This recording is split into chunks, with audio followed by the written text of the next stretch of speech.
আসসালামু আলাইকুম ভাইরা, আশা করছি সবাই ভালো আছেন, সুস্থ আছেন। প্রিয় ভাইরা, মালয়েশিয়া কর্মী নিয়োগের সর্বশেষ পরিস্থিতি এবং নতুন আপডেট সম্পর্কে আপনাদেরকে জানিয়ে দেব। সেই খবরটি শোনার আগে অবশ্যই আমার চ্যানেলটিকে সাবস্ক্রাইব করে দিয়ে পাশে থাকবেন।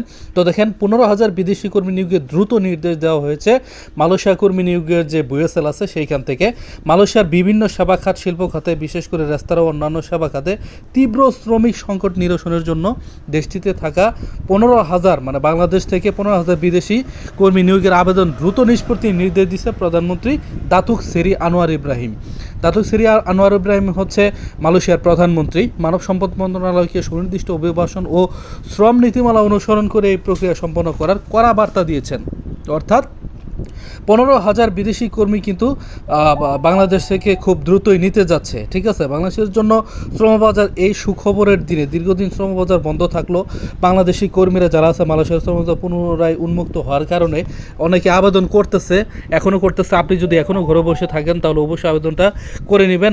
আপনারা চাইলে অনলাইন থেকে আবেদন করতে পারেন বা বুয়েসেল থেকেও আবেদনটা করতে পারেন। সরকারের পক্ষ থেকে জানানো হয়েছে যে অতীতের সিন্ডিকেট ও মধ্যস্থতা ভোগীদের প্রতারণামূলক স্বচ্ছ সুশৃঙ্খল প্রক্রিয়ায় নতুন কর্মী পাঠানো নিশ্চিত করা হবে। বুয়েসেলের মাধ্যমে সরকারি নিয়োগের প্রক্রিয়া কিন্তু খুবই সহজ এবং কম টাকার মধ্যে আপনারা যেতে পারবেন। ঠিক আছে, তো রাষ্ট্রায়ত্ত যে প্রতিষ্ঠান বাংলাদেশের overseas employment and services limited বুয়েসেল সরকারি ব্যবস্থাপনায় কর্মী নিয়োগের বিজ্ঞপ্তি প্রকাশ করছে। ঠিক আছে, এর মধ্যে মনে করেন জেনারেল যে construction worker, general labour, mason, তারপরে হচ্ছে আপনার অনলাইন পোর্টালের মধ্যে সরাসরি আবেদন করবেন। মালয়েশিয়ার শ্রম আইন অনুযায়ী চুক্তিভিত্তিক নির্দিষ্ট বেতন থাকবে, আবাসন অন্যান্য সুবিধা মানে দেওয়া হবে আর কি। তো ভিসার ক্ষেত্রে অবশ্যই আপনাদেরকে নিয়োগপত্র এইসব কিছু দালাল বা অননুমোদিত এজেন্সির উপর নির্ভর না করে সরাসরি আপনারা চাইলে বুয়েসেলে গিয়ে সরাসরি করতে পারেন আবেদন।